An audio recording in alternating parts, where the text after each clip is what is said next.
Hi everybody and welcome. Today I have the SONY ULT FIELD 5 speaker and I'm going to tell you all the controls and gestures you have to know about this speaker.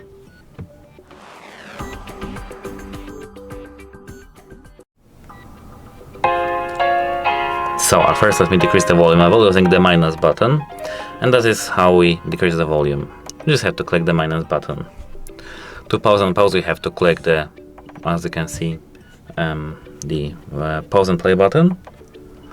To switch to the next song we have to double click this button, and if you triple click we can go to the previous one.